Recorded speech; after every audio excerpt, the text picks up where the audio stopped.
देखो स्टूडेंट, जो भी क्लास 10th के हैं उनके लिए क्वेश्चन काफ़ी इम्पोर्टेंट है। क्वेश्चन देखो क्या है, इसके बाद हम एनसीईआरटी के भी सारे सवाल करवाएंगे। ठीक है, ऐसे सवाल को पहले देखिए। क्या कहता है कि त्रिभुज एबीसी की भुजा 9 है। AB कितना है? 9 है। BC कितना है? 40 है।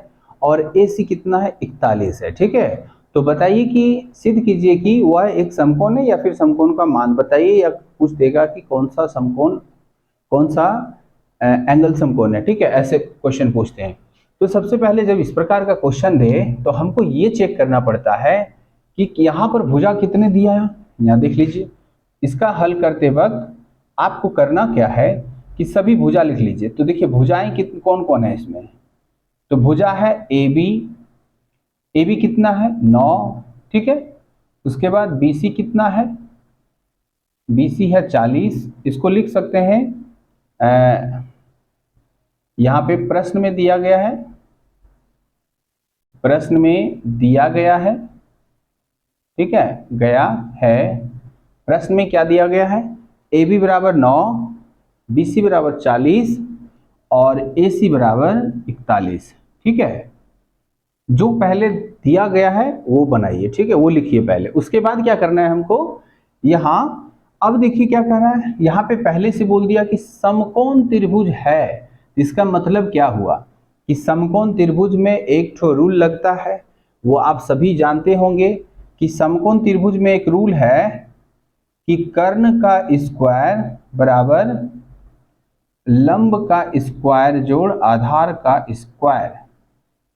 ये जब तक ये नहीं जानेंगे तब तक ये क्वेश्चन नहीं बनेगा। ठीक है, तो सबसे पहले इसको जानना चाहिए।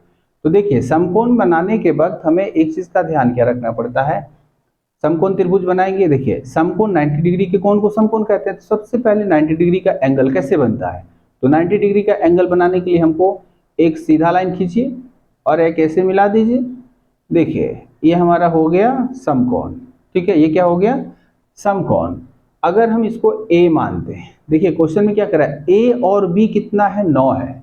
A और B 9 है, और B और C कितना है? 40। अर्थात आप कहीं भी मानिएगा तो A और B जो होगा वो BC से छोटा होगा, और A और C जो होगा वो BC से बड़ा होगा। ध्यान दीजिए, AB जो होगा उससे थोड़ा सा बड़ा होना चाहिए BC का लाइन, और उससे थोड़ा सा बड़ा होना चाहिए AC का लाइन दिखने वक्त।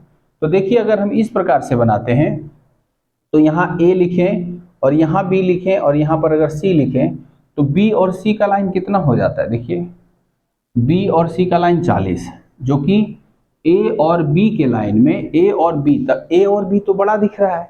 यहाँ देखिए A और B यानी 9 हमारा होना चाहिए, तो 40 से छोटा दिखना चाहिए। ठीक है, और B और C कितना है? 40। तो यहाँ पर कितना लिख दिए? अभी लिखे नहीं, सिर्फ बता रहे हैं। ठीक है, तो इस प्रकार का अगर आप त्रिभुज बनाते हैं तो देखने में गलत लगेगा। ठीक है, तो सबसे पहले जो जैसे जैसे क्वेश्चन कहता है वैसे वैसे स्ट्रक्चर भी हमें बनाना पड़ता है। ठीक है, देखिए अब क्या करना है, इस प्रकार से फिगर बनाइए कि AB हो छोटा, उससे थोड़ा बड़ा हो BC, और उससे थोड़ा बड़ा हो AC। देखिए अगर हम मान लिया जाए AC हम बनाएंगे तो हमारे पास सबसे पहले होना चाहिए क्या कि BC का AC का मान छोटा, BC का मान उससे बड़ा, और AC का मान उससे भी बड़ा। तो इस प्रकार का जो फिगर होगा उसको पहले ड्रॉ कर लीजिए। ठीक है, तो अगर हम मान लिया जाए इस प्रकार से खींचे, देखिए देखिए इस प्रकार से खींचे। ठीक है, तो इस प्रकार से जब खींचेंगे तो यहां पर हम A मान सकते हैं, यहां पर B मान सकते हैं, यहां पर C मान सकते हैं। तो यहां पर देख रहे हैं क्या, देखिए ये AB है तो ये कितना हो गया? 9। ये BC है तो BC कितना हो गया? 40। और AC इससे थोड़ा सा बड़ा दिखना चाहिए, AC इससे थोड़ा बड़ा दिखना चाहिए। ठीक है, तो AC हो गया कितना हमारा? 41। ठीक है, AC हो गया हमारा 41। अगर देखिए अगर हम ऐसे माने, अगर ये समकोण के रूप में ऐसे लें तो देखिए B और C, देखिए ये हल्का बड़ा लग रहा है। अगर ये A हुआ, देखिए यहाँ A और B, तो A और B अगर लिए तो B से, अब ये C है। ठीक है, तो देखिए ये वाला हो गया इसका कर्ण, ये हो गया इसका कर्ण, इसको हम मानेंगे कर्ण, इसको मानेंगे हम आधार। ठीक है, और इसको मानेंगे हम लोग लंब। ठीक है, इसको मानेंगे हम लोग लंब। अब देखिए इस प्रकार से जब क्वेश्चन बनाएंगे तो ये हमारा 9 सेंटीमीटर हो जाएगा, ये हमारा 40 सेंटीमीटर हो जाएगा और ये हमारा 41 सेंटीमीटर हो जाएगा। ठीक है, तो सबसे पहले जो समकोण त्रिभुज का रूल है उस पर चेक करते हैं। तो देखिए कर्ण कितना है हमारा, कर्ण मतलब इधर वाला साइड ए और सी कितना 41, तो 41 इसमें रख दीजिए, इसका स्क्वायर कर दीजिए। लंब मतलब इस साइड वाला तो कितना है 9, 9 रख दीजिए, इसका स्क्वायर कर दीजिए। आधार कितना है 40, इसका स्क्वायर कर दीजिए। ठीक है, अब देखिए कि यहाँ 41 का स्क्वायर अगर करेंगे तो कितना होगा, 4 चौक 16 और यहाँ पे हो जाएगा 1681। ठीक है, और यहाँ पे कितना हो जाएगा 9 का 9 से करेंगे तो 81 और प्लस 4 को 40 को 40 से करेंगे तो 1600 हो जाएगा।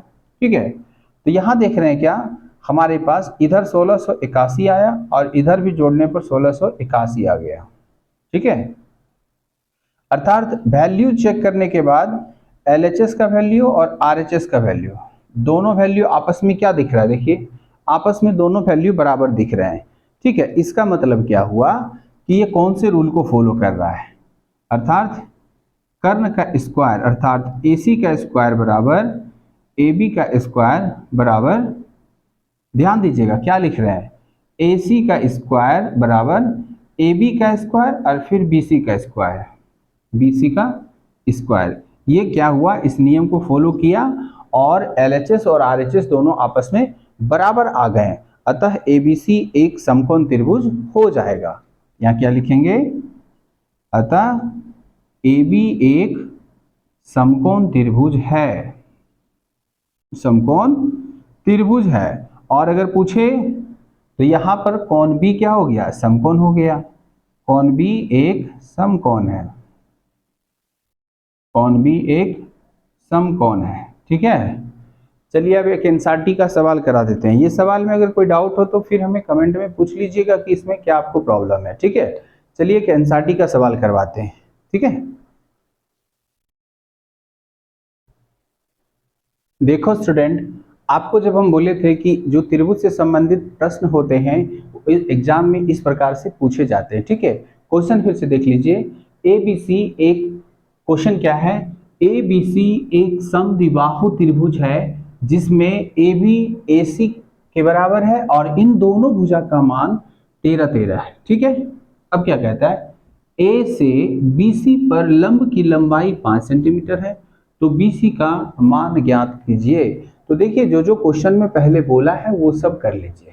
ठीक है, तो क्वेश्चन में पहले क्या बोला है, तो यहाँ पे हल करेंगे हम।